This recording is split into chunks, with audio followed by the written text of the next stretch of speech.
Je suis extrêmement fière aujourd'hui que Bruno ait pu prendre sur son temps pour venir vous parler, parce qu'il est là pour vous parler, pour vous montrer cette proximité qu'on a ensemble. C'est ma fierté. C'est ma fierté de ce qu'on peut offrir avec ce gouvernement. J'ai un tel respect, une telle admiration pour ce capitaine de navire qui a quand même tenu le gouvernail pendant des périodes si difficiles. Et aujourd'hui, eh bien, écoutez, il est là. Vous pouvez lui poser toutes vos questions. Et c'est notre manière de travailler. C'est la manière de travailler que j'aurai encore demain. Et on continuera tous ensemble. D'abord, je vous remercie d'être venus aussi nombreux un jeudi à 15h30. Je tenais à apporter mon soutien et pourquoi il est absolument essentiel que vous vous mobilisiez dans les prochaines heures et les tout prochains jours. D'abord, parce que nous ne sommes pas dans n'importe quel territoire. Nous sommes dans un territoire que je connais bien, je suis venu plusieurs fois voir Beneteau, j'aimerais voir d'autres entreprises très prochainement. Vous êtes sur le territoire du plein emploi. Le seul territoire de France qui a le niveau d'emploi auquel nous souhaitons aboutir avec le président de la République. Donc je ne vais pas dire que c'est un territoire pilote, mais c'est un territoire exemplaire, avec un esprit d'entreprendre, des familles d'entreprises, des salariés, des salaires qui sont de bons salaires. C'est vraiment tout ce que nous voulons construire pour le pays dans les années qui viennent. Donc il faut impérativement qu'il y ait aussi une certaine cohérence entre ce qui se fait ici économiquement et ce que vous décidez politiquement. Moi, je trouverais dommage qu'il y ait d'un côté d'entrepreneurs très engagés qui soutiennent totalement la politique du président de la République, la baisse des charges, la baisse des impôts, le soutien au travail, le soutien au travail qui paye, puis de l'autre côté, vous faites un choix politique contradictoire. Je ne pense pas que ce soit une bonne illustration de ce que nous voulons construire pour le pays. La deuxième raison, elle est liée à la première, c'est que, très honnêtement, c'est votre intérêt d'avoir une députée qui est proche du président de la République, proche du gouvernement, proche de la majorité et qui appartienne à la majorité. Enfin, là aussi, moi, j'aime pas les situations où il y a deux fils qui se touchent. Le territoire vote à 70% au deuxième tour des élections présidentielles pour Emmanuel Macron. Et 2 mois plus tard, les mêmes voteraient pour une candidate qui n'appartient pas à la majorité présidentielle. Moi, je ne suis pas là pour critiquer qui que ce soit, mais j'aime bien la cohérence. Parce que la cohérence fait la force. Et que si vous voulez vraiment que les idées du président de la République soient mises en œuvre, et non pas attaquées sur votre territoire, il faut une députée qui soit de plein pied dans la majorité présidentielle, qui vote les textes, qui vote les lois. Enfin, dans quelques mois, nous allons étudier le projet de loi de finances. Il va y avoir une disposition très concrète sur la baisse des impôts de production, c'est-à-dire les impôts qui pèsent sur les entrepreneurs, sur les industries, sur vous, sur ceux qui nous accueillent ici. Il y a ceux qui vont voter pour, et puis il y a ceux qui vont voter contre. Alors à vous de voir si vous voulez ici une députée qui vote contre. Mais après, n'allez pas vous plaindre, mesdames et messieurs les entrepreneurs, mesdames et messieurs les agriculteurs qui sont présents dans la salle, quand nous soutenons le monde agricole, si on a du mal à faire passer des textes. Je dis très simplement, vous n'aurez à vous en prendre qu'à vous. Donc je pense qu'il est essentiel, si on croit dans une politique, de donner au président les moyens de mettre en œuvre cette politique. Vous avez voté à 70%, 69,8 très précisément, pour Emmanuel Macron au second tour des élections présidentielles, donc vous avez plébiscité son projet, donnez-moi les moyens de le mettre en œuvre. Et c'est Martine qui vous permettra de le mettre en œuvre, et elle seule, parce qu'elle appartiendra à une majorité qui votera les textes, qui mettra en œuvre les textes. Une troisième raison, c'est que je trouve qu'on prend, je vous parle avec beaucoup de franchise, parce que c'est ma manière de faire, et que parler avec franchise, c'est parler avec cœur. Ces élections législatives sont prises beaucoup trop à la légère. La réalité, c'est que l'enjeu pour le pays est absolument vital. Tout simplement parce que vous avez aujourd'hui des options politiques qui sont diamétralement opposées et incompatibles. Et donc plus nous serons forts, plus nous aurons de députés, plus nous aurons une majorité solide, plus nous pourrons défendre nos valeurs, nos idées, nos convictions pour le pays. Et croyez-moi, nous serons à un ou une député près. Et si j'ai fait le déplacement ce matin, 2 heures de train, 1 heure très sympathique en voiture et retour, c'est que j'accordais beaucoup d'importance à cette circonscription, aux valeurs qu'elle représente, aux idées que nous défendons. Nous croyons au travail.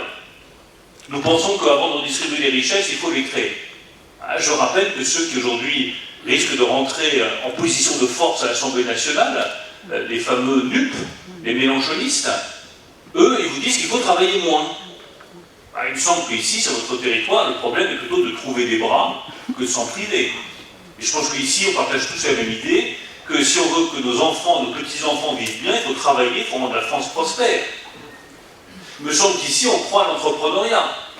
Et qu'on n'a pas envie d'avoir des députés qui votent le durcissement des textes sur les entrepreneurs, la complexification des règles, toujours plus d'obligations, toujours plus de normes, toujours plus de contrôle. C'est ce que proposent nos adversaires. J'ai le sentiment qu'ici, on croit à la nation française. Et on est opposé au communautarisme. Je rappelle que le premier texte de loi que M. Mélenchon veut supprimer, c'est la loi contre le séparatisme, parce que dans le fond, il veut rétablir le communautarisme en France, ou instaurer le communautarisme en France. Et c'est ça qui se joue dimanche. Vous êtes ici sur un territoire très européen, qui croit à la construction européenne. Vous pensez vraiment que quand on ira dire à nos partenaires européens, à notre dette, à propos, de vous dire, on ne va pas la rembourser, pensez vraiment que nos partenaires allemands, nos partenaires de la Banque Centrale Européenne, vont nous accueillir des bras grands ouverts et vont nous mettre au piquet dans un coin. C'est ce qui se joue dimanche. Donc ici, si vous avez pris la peine de venir une après-midi de semaine pour m'écouter et pour discuter avec moi, c'est que vous êtes convaincus, c'est que vous y croyez, ou que vous voulez bien comprendre quel est l'enjeu. Ce qui est très important, c'est d'aller convaincre tous ceux qui sont indifférents, ou résignés, ou lassés de la politique, qui comprennent bien que leur avenir ne sera pas le même selon le vote qu'ils feront dimanche.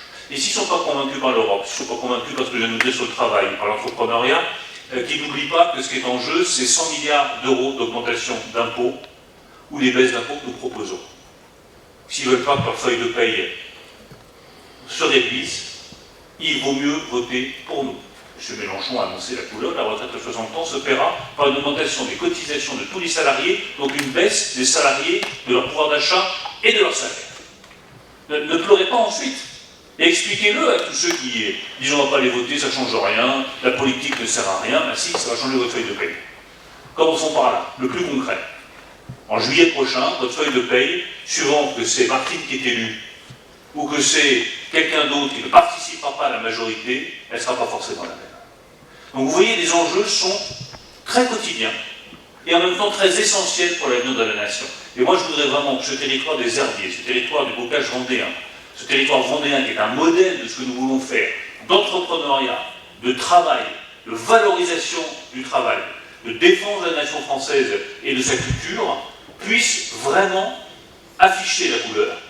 Vous avez soutenu Emmanuel Macron au deuxième tour de l'élection présidentielle largement, ben vous allez élire Martine largement pour un second mandat à l'Assemblée nationale dimanche prochain.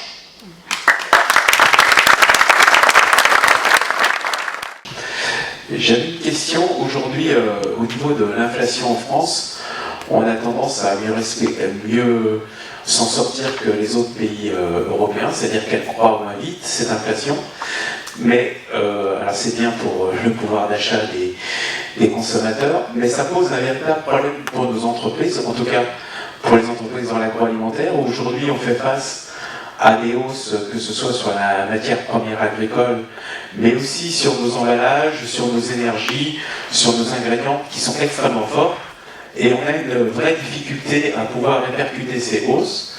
Et comment vous voyez les choses pour soit, si on veut que l'inflation n'augmente pas, nous aider, s'il ne faut pas les répercuter en totalité, nous aider sur des aides à l'achat ou je ne sais pas quels moyens on peut trouver.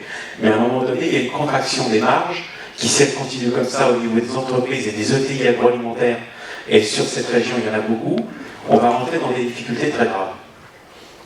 D'abord, je pense qu'il faut poser un diagnostic très clair pour apporter la bonne réponse. Martine l'a rappelé, moi j'ai affronté la crise du Covid, c'est-à-dire la plus forte récession en France depuis 1929.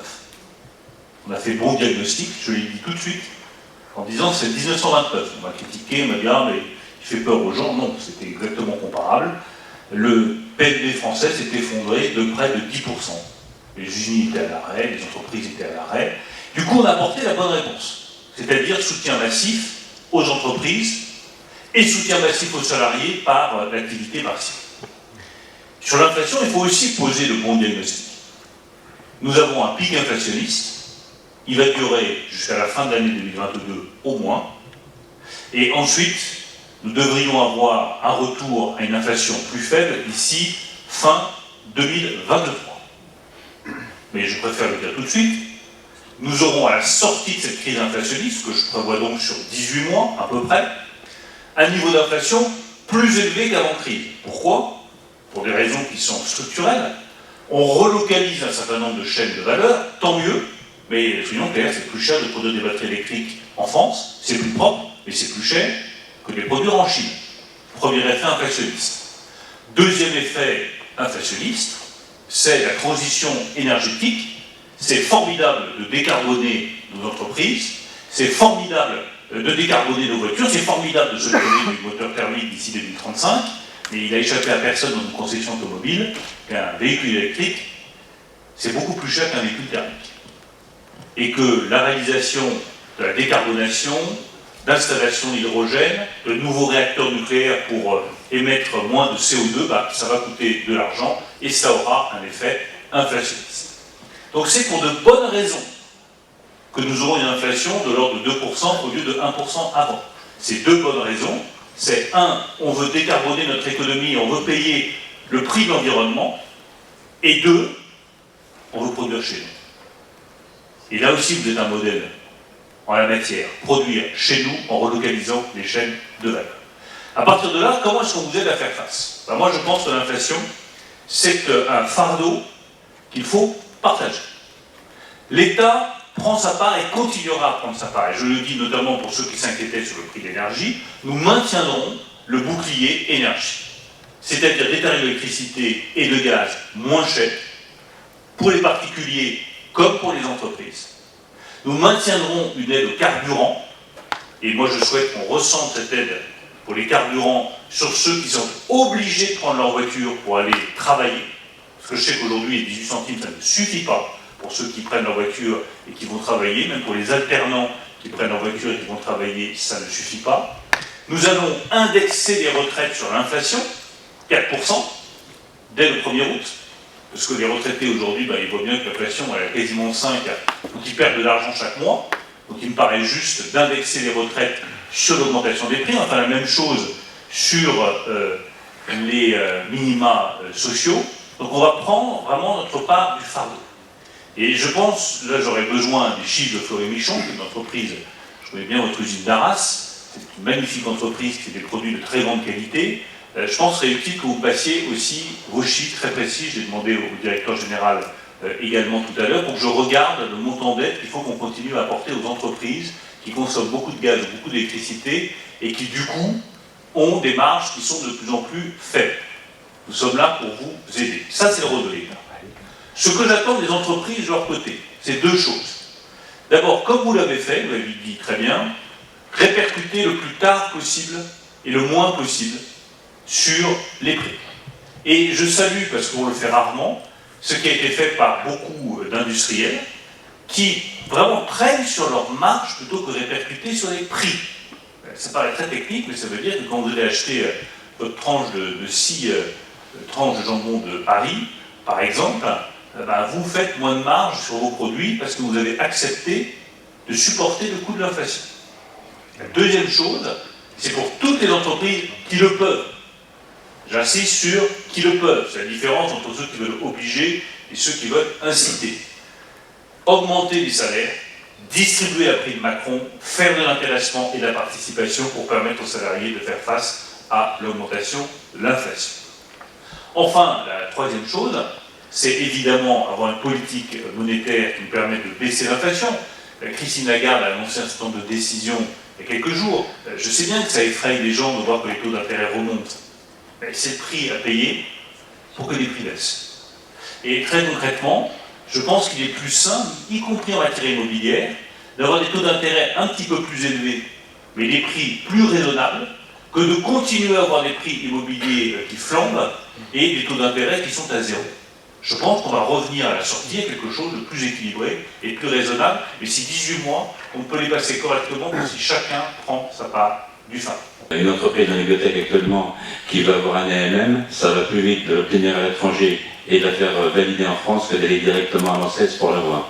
Deuxième point, c'est le besoin de la nécessité impérieuse du transfert de la recherche fondamentale qu'on a, qui est exceptionnelle en France, mais qui ne s'est pas transférée vers les startups, vers les entreprises. Qu'est-ce que vous voyez à mettre en œuvre sur ces éléments-là dans les nouvelles compétences que vous avez prises? D'abord sur la simplification administrative, prenez le pouvoir. Moi j'ai que ça à vous dire. Faites remonter toutes les absurdités, toutes les aberrations, toutes les incohérences que vous vivez au quotidien. Et c'est là qu'avoir un député qui est proche du ministre, c'est utile. Moi j'ai plein de défauts, mais je pense être quelqu'un à l'écoute. Donc si Martine me fait remonter toutes ces aberrations, moi je vais regarder. Vous parlez des autorisations de mise en marché des médicaments. Enfin, le président de la République, à 3 reprises, a reçu des acteurs du monde médical et du monde de la santé. Et on a lancé tout un chantier sur les AMM, ces autorisations de mise en marché, pour qu'elles soient plus rapides, pour qu'on soit compétitif par rapport notamment à l'Allemagne. Donc si rien n'a bougé, c'est là que vous touchez du doigt un des problèmes fondamentaux de la France. C'est qu'il faut que les décisions politiques prises au sommet irriguent sur les territoires. Le vrai problème de la politique, c'est l'exécution. On a parfois de très grandes idées, on balance des trucs, ça a l'air génial. C'est pas ça qui compte pour moi. Ce qui compte pour moi, c'est l'exécution au plus près des territoires, au plus près des gens. S'assurer que les choses changent. Qu'est-ce qui fait qu'il y a tant de gens qui votent pour le Front National? C'est moi dans ma circonscription, c'est le Front National qui s'est enraciné. Et le vrai vainqueur de ces élections législatives, c'est pas du tout M. Mélenchon. N'écoutez pas le cirque médiatique qu'il vous fait. Le parti qui s'est enraciné, c'est le Rassemblement National. Et moi, quand j'écoute les électeurs du Rassemblement National, parce qu'évidemment je les écoute et je discute avec eux, sinon ça fait bien longtemps que je ne discuterai plus avec beaucoup des électeurs de la circonscription. Ils ne voient pas de changement.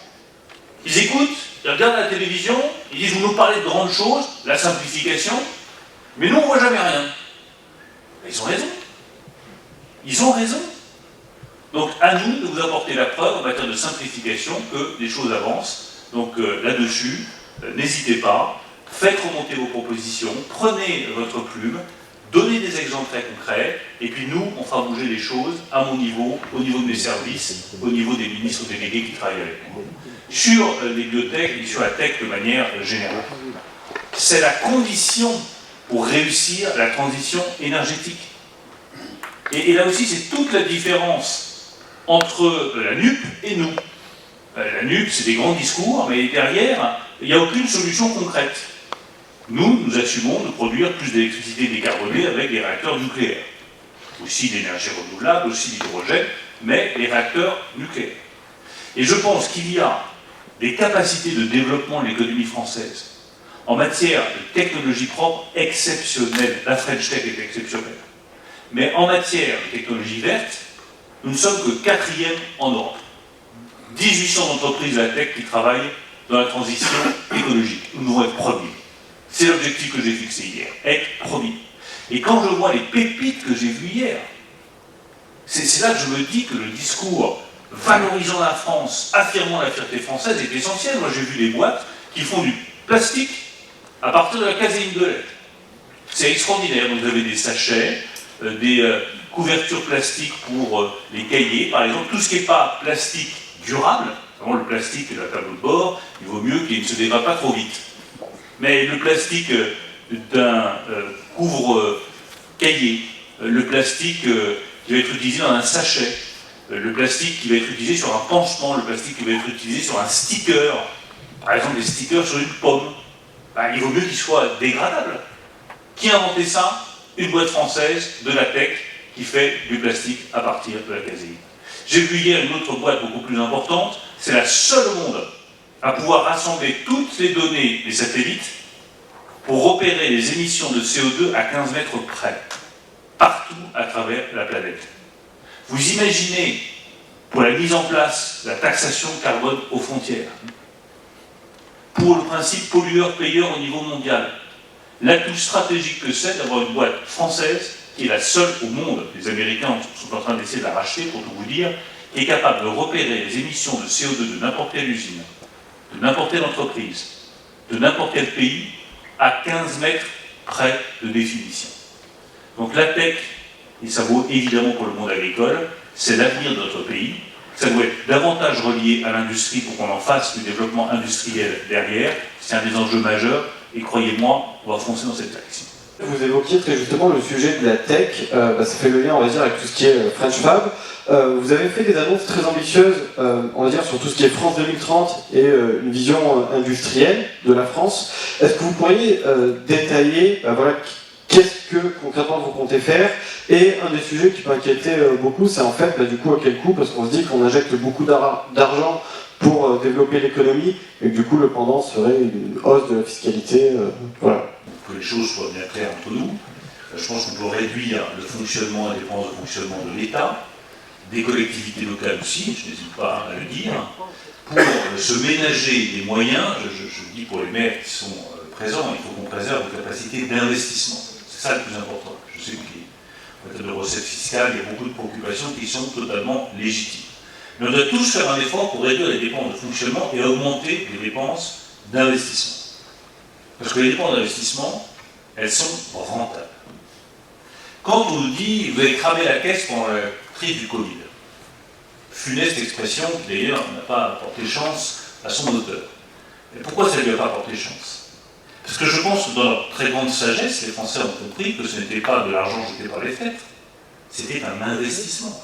Protéger les compétences, protéger les savoir-faire, protéger les salariés, protéger les entreprises qui ont été mises sous concours, mais qu'on peut redémarrer tout de suite après. C'est un investissement. C'est beaucoup moins cher que de rebâtir des entreprises, reformer des gens, retrouver des compétences. On y serait toujours en train d'essayer de le faire, alors que là, l'économie française a commencé à redémarrer. Investissement plutôt que fonctionnement. Deuxième chose, si on veut que nos entreprises se développent, il faut impérativement continuer à baisser les impôts. Et je ne céderai rien sur la baisse des impôts de production. Je sais que je suis assez isolé sur le sujet, je peux vous dire le contraire, et que ce n'est pas une idée très populaire. Mais j'y crois profondément parce que ça a donné des résultats dans le quinquennat précédent. J'ai commencé à baisser les impôts de production, et du coup, nos industriels ont embauché. Mais vous ne pouvez pas demander à une industrie, vous faites du lave-vaisselle, c'est extrêmement intéressant, d'abord c'était très ingénieux, mais je rappelle que l'électroménager, ça a été, pardon de l'expression, un gigantesque foirage au cours des 30 dernières années, alors même qu'on avait des pépites. SEB est une pépite exceptionnelle, et même maintenant une très grande ETI. Vous êtes vous-même une réussite exceptionnelle. Donc tous ceux qui nous disent l'électroménager, c'est daté, c'est fini, c'est plus pour la France, c'est pour la Chine et pour l'Asie, défaitistes et menteurs. Tous ceux qui nous disent le textile, c'est fini, plus de place pour le textile en France, défaitistes et menteurs, c'est faux. Sur le textile technique, sur les chaussettes avec des vertus médicales, les chaussettes de sport très techniques, la France réussit remarquablement bien. Il faut juste qu'on vous donne les moyens d'être aussi compétitifs, donc on baisse vos impôts de production. Tant que les impôts de production français seront 7 fois plus élevés qu'en Allemagne, vous ne pouvez pas gagner. Donc on continuera à baisser les impôts de production. Troisième défi, on le voit ici, parce que moi j'étais stupéfait de voir tous les panneaux sur l'ensemble des usines, le recrutement. Le recrutement est un sujet majeur. Et là, on va mettre les pieds dans le plat. Il y a un problème de qualification, il y a un problème de formation, mais il y a aussi un problème d'attractivité du travail. L'attractivité du travail, elle tient à deux choses. Une qui est de votre responsabilité, augmenter les salaires quand vous le pouvez, pardon de le dire aussi brutalement que ça, et une autre qui est de notre responsabilité, créer une vraie différence entre les revenus du travail et les revenus des allocations. Pour qu'il y ait une incitation réelle à retourner au travail. Et là aussi, je vais être très concret. Nous avons mis en place une réforme de l'assurance chômage qui prévoit qu'au bout d'un certain nombre d'offres raisonnables d'emploi, comme ça s'appelle, quand on a proposé à un chômeur une offre de travail qui correspond à ses qualifications, à ses compétences, à sa localisation géographique, à ses espérances en termes de salaire, si au bout de 2 fois il refuse, on dit que vous avez le droit de refuser, mais vous n'allez pas vivre au crochet de la société, donc on vous supprime votre allocation chômage. L'une des premières réformes sur lesquelles va revenir Jean-Luc Mélenchon, c'est la suppression de cette idée de l'offre raisonnable d'emploi. Croyez-moi, ça ne vous aidera pas à trouver des bras et des salariés ici, dans votre territoire. Enfin, toute dernière chose à laquelle je crois beaucoup, je pense qu'il faut réhabiliter la culture manufacturière, la culture industrielle, la culture de la fabrication, la culture de l'usine, la culture de l'ingénieur, la culture de l'intelligence de la main. Je pense que c'est essentiel de revaloriser cela, parce qu'on a emmené des générations d'enfants vers des formations qui menaient à rien. Donc moi, il peut y avoir des enfants qui sont faits pour être chercheurs, pour travailler dans des domaines qui sont très intellectuels, qui peuvent devenir avocats ou médecins, c'est formidable, c'est très bien. Mais il y en a d'autres qui sont faits, et c'est tout aussi bien, pour aller travailler comme agriculteur, pour aller travailler comme ingénieur, pour aller travailler comme ouvrier de maintenance, pour aller travailler comme technicien, et ils sont tout aussi heureux et réussiront tout aussi bien. Donc réhabiliter la culture de l'intelligence de la main, c'est fondamental pour l'avenir du pays.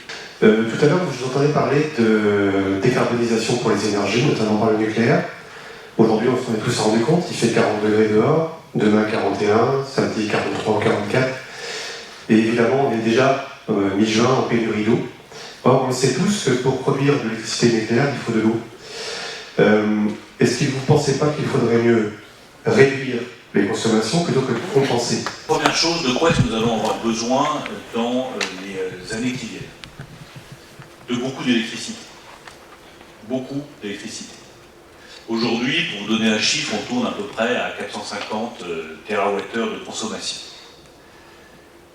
On a le choix entre réindustrialiser le pays, rouvrir des usines, continuer à nous déplacer, et dans ce cas-là, il faudra plutôt monter à 600 ou 650 TWh. Si en revanche, on reste à 450, il n'y a pas de nouvelles usines, il n'y a pas de nouvelles activités, il y a moins de déplacements, il y a une vie radicalement différente. C'est un vrai choix de société. Nous, notre choix de société, nous l'avons tranché, nous ne proposons pas la décroissance, mais la croissance décarbonée. Comment est-ce qu'on peut y parvenir? La première chose, et là je vous rejoins totalement, il faut la sobriété. Et que nous le voulions ou non, nous y arrivons. Nous devrons tous faire davantage attention à notre consommation d'énergie. Et je vais être très honnête avec vous, toutes les solutions qu'on peut mettre sur la table, le nucléaire, j'y reviendrai, l'hydrogène, le renouvelable, la case départ, c'est la sobriété. Et je vous aurais probablement pas dit ça il y a quelques années, mais c'est des sujets auxquels je m'intéresse de plus en plus. Je n'ai plus l'envie qu'il fasse 50 degrés en France. Je suis catastrophé comme vous par l'accélération du réchauffement climatique. Ça pose des problèmes à nos amis agriculteurs absolument considérables. Donc la sobriété deviendra une exigence collective. J'en suis convaincu. On devra faire plus attention. Et c'est juste un changement de mode de vie qui n'est pas difficile, mais auquel il faut s'habituer. Deuxième chose, il faut développer les énergies renouvelables.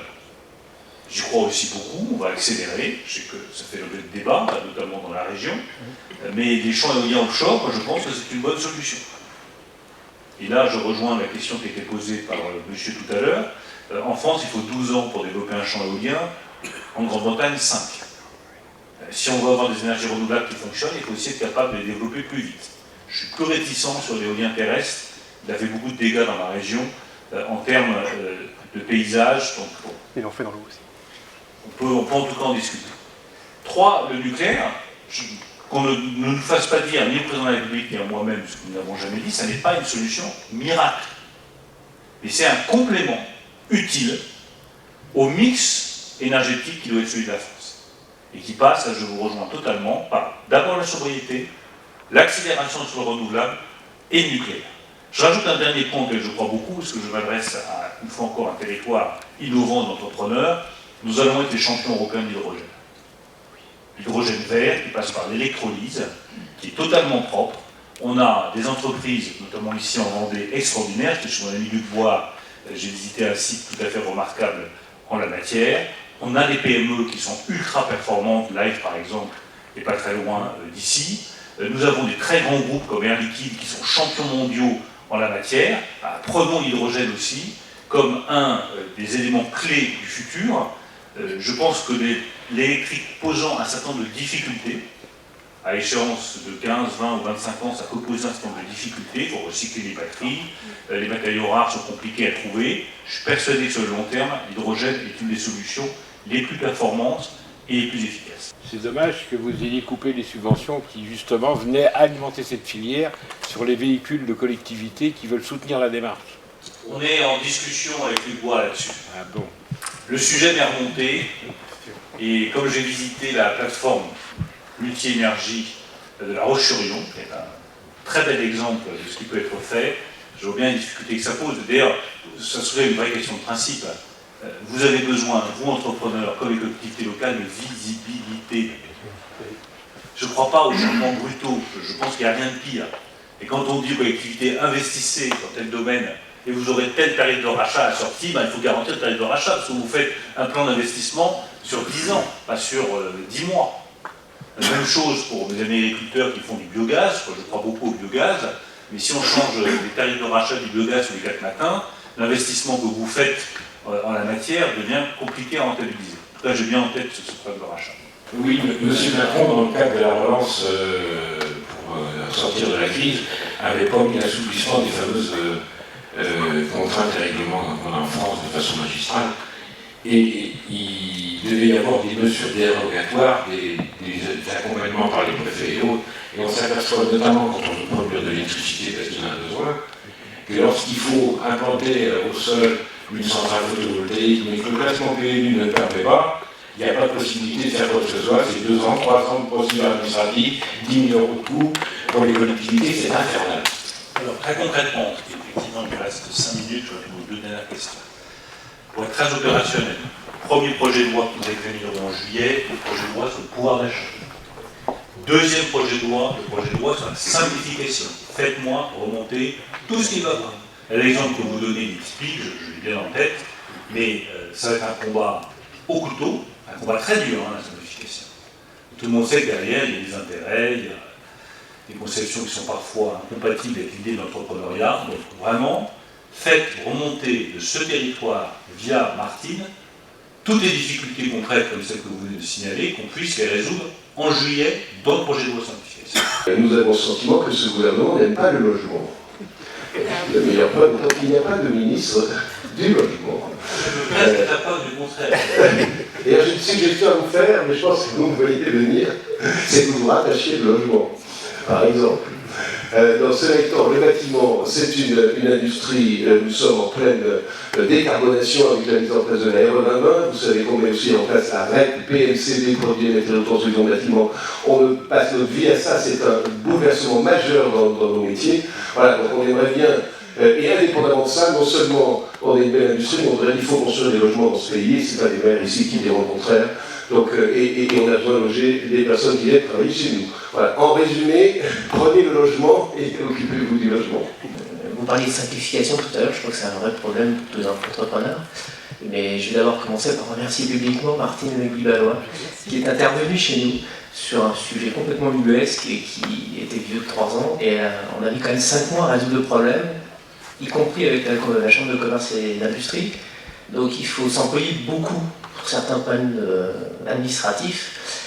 Est-ce qu'il ne serait pas possible d'envisager plus de... On parlait tout à l'heure de problème d'exécution finalement pour faire appliquer vos décisions. Est-ce qu'il ne faudrait pas employer plus de personnes pour faire appliquer toutes ces décisions?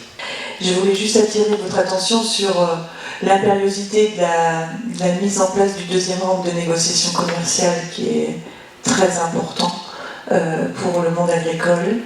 Et ici, vous êtes dans un département agricole, vous êtes dans un canton dans lequel le paysage et l'économie sont façonnés par l'agriculture en grande partie. Donc c'est très utile de travailler ce sujet, non pas seulement pour la Vendée, mais aussi pour la souveraineté alimentaire.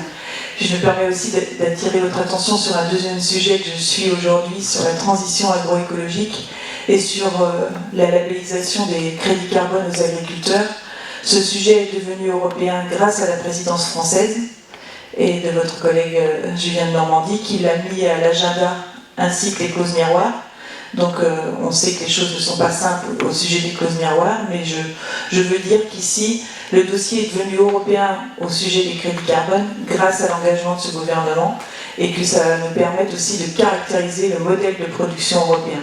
Puis je termine juste pour dire aussi mes remerciements à notre députée, parce que Martine, elle n'est pas seulement à l'écoute, ça, beaucoup de députés sont à l'écoute, mais elle est dans l'action auprès des agriculteurs, j'en suis témoin.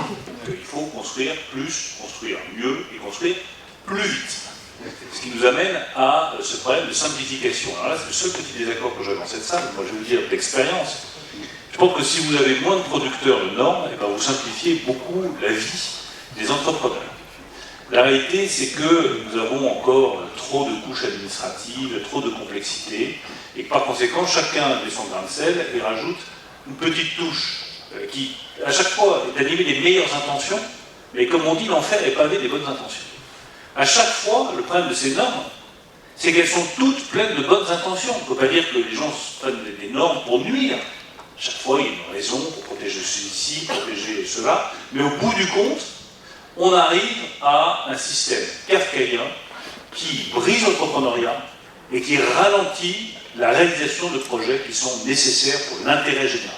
Et le logement en est un bon exemple. Donc il faut qu'on simplifie, il faut encore, là, toutes vos propositions seront les bienvenues, et peut-être qu'il faut aussi la différence, moins de gens à Paris, plus de gens dans les services déconcentrés. On a commencé à faire ça dans l'administration fiscale. J'ai engagé une déconcentration, comme on dit, des services de la Direction générale des finances publiques. Ils s'installent un peu partout dans les villes moyennes, donc ils sont au plus près des usagers, et c'est 1000 fois plus efficace. Donc ça, pour le coup, je pense qu'on pourra se rejoindre là-dessus. En fait, l'idée, c'était de mettre plus de personnes pour Voilà, c'est ça. Dans ce cas-là, on est d'accord. Il faut plus de personnes sur le terrain, auprès des gens, dans les villes moyennes, dans les communes rurales, et moins à Paris. Je pense que ce sera beaucoup plus efficace. Et on commence à le faire au ministère des Finances. Sur l'agriculture, je ne vais pas être trop long parce qu'ils ont été 3 ans ministre de l'Agriculture. Une fois que je suis parti, on ne m'arrête plus. Je veux juste vous faire comprendre un truc qui est très simple. C'est que la seule force politique européenne qui dit très clairement qu'on va travailler avec nos partenaires, c'est la force politique à laquelle nous appartenons avec Martine. Donc là aussi, l'enjeu, il est absolument majeur dimanche. Si nous n'avons pas une majorité solide pour défendre nos positions européennes, défendre les projets, notamment sur les négociations internationales, sur la PAC et autres, honnêtement, on va être en sérieuse difficulté. On va être en sérieuse difficulté. Le président de la République, contrairement à ce que je lis matin, midi et soir, mais j'ai 20 ans d'expérience politique derrière moi, n'a pas les pleins pouvoirs. On n'est pas dans un régime autoritaire. Il a besoin du vote du Parlement. Et que ce soit sur les traités internationaux, sur la politique agricole commune, si on n'a pas une majorité solide, à un moment donné, on ne peut plus avancer sur les certificats carbone que vous avez indiqués, sur la défense de la PAC. On ne peut plus avancer parce qu'on ne peut pas voter des textes au Parlement. Donc donner une majorité claire au président de la République dimanche, c'est l'enjeu. Et d'un point de vue plus personnel, au-delà de l'intérêt pour le territoire, d'avoir une députée qui est proche du gouvernement, du ministre de l'économie et des finances, du président de la République, qui peut relayer vos préoccupations, faire bouger les lignes et défendre l'intérêt du territoire, je connais bien Martine, je pense qu'elle a le mérite aussi personnel. Et vous savez, l'élection, c'est quelque chose d'extrêmement intime et personnel. Moi, j'ai été 3 fois candidat dans ma circonscription de l'Eure. J'ai toujours dit que je ne ferai pas plus de 3 mandats, donc je ne me représente pas cette fois-ci parce que j'aime bien tenir parole et que je pense qu'il faut renouveler au bout d'un certain nombre de mandats. Mais on est attaché profondément à cette circonscription. Donc le sort de Martine est entre vos mains.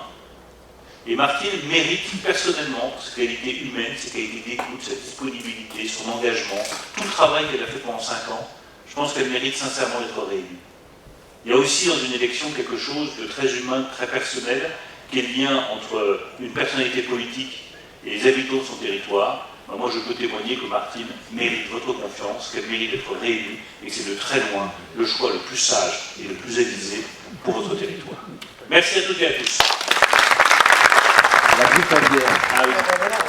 La Vendée a été soumise à ce tsunami. Savez-vous, et ce n'est pas une question piège, combien ça va coûter à l'État? 1 milliard d'euros. Peut-être 1,5. Donc je m'adresse au ministre des Finances. D'abord, merci, parce que 1 milliard, ça nous aide. Donc merci. La deuxième chose, c'est ça va être largement insuffisant pour compenser les dégâts présents et surtout à suivre en 2023 et même 2024. Nous sommes leaders en génétique des canards, par exemple, en Europe, pas loin d'être mondial. L'impact, c'est 2023-2024. 2 suggestions, 2 propositions. Comment on peut accélérer la mise au point d'un vaccin? On l'a fait en 6 mois pour le Covid. Pourquoi pas en 6 mois pour ce type de choses? Ça coûtera moins cher si on gagne 1 an à l'État plutôt que si on respecte un certain nombre de délais d'AMM, etc., etc. Donc le vaccin, c'est possible d'accélérer. Et puis la deuxième chose, c'est comment l'État, qui finance énormément, peut être aussi exigeant en face des subventions, de manière à ce que collectivement, on monte le niveau d'exigence de biosécurité, de tout ce que la profession peut faire pour nous aider à nous autodiscipliner bien plus que ça, parce qu'il suffit d'un maillon à un endroit qui ne soit pas si rigoureux, c'est toute la collectivité qui paye, les voisins et l'État. Moi je souscris, pardon, je réponds rapidement parce que sinon je vais manquer mon train, Stanislas Guéry ne va pas être très content. Je souscris à 1000% votre approche. Je vous disais que moi les dépenses d'investissement, je ne recule jamais devant. On n'est pas non plus un pays en développement, nous sommes 5e ou 6e puissance économique mondiale, on crée des richesses, donc l'État a les moyens de continuer à investir dans les filières. Quand on a une filière qui marche, qui est prestigieuse, qui fonctionne bien, qui crée des emplois, qui irrigue tout le territoire, toute ma belle famille vient du Gers, ils sont agriculteurs là-bas. Donc croyez-moi, je suis bien tympanisé sur le sujet, il faut sauver la filière. C'est indispensable, il y a de la génétique, il y a du savoir-faire, il y a des emplois, il y a de la richesse. Donc on mettra les moyens qu'il faudra, parce que ce n'est pas de l'argent jeté par les fenêtres, c'est de l'investissement sur les agriculteurs, sur de la production aviaire, sur du savoir-faire, sur de la génétique. 2, ce que vous dites, qui est très important, c'est que ça suppose, moi je ne donne pas d'argent s'il n'y a pas des contreparties de l'autre côté. Donc il faut effectivement que la filière, je pourrais vous donner des exemples très concrets, je ne veux dénoncer personne, mais soit plus responsable. On sait très bien qu'il suffit de l'erreur d'un producteur pour que toute la filière soit pénalisée. Supprimer les subventions. Alors, moi, en fait, je ne suis pas miséricorde, mais je transmettrai à Marc Fesneau toute proposition qui permet d'être exigeant sur le versement des subventions, on le fera. Et sur le vaccin, totalement d'accord avec vous, je pense que c'est un bon investissement là aussi. Si on peut accélérer le développement de ce vaccin et le mettre à disposition des agriculteurs, ce sera une très bonne chose. En tout cas, c'est un drame pour des dizaines de milliers de personnes dans notre pays.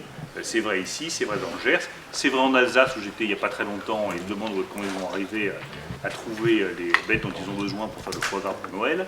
Il y en a pas. Tout ça. Il y en a pas. Non, mais il faut libérer l'AMM, ça va sécuriser. On peut gagner totalement en soutien avec ça. On peut gagner un an. Donc passez bien les éléments en marque et j'appuierai totalement. Et comptez sur moi pour le soutien financier. Merci à tous. Merci.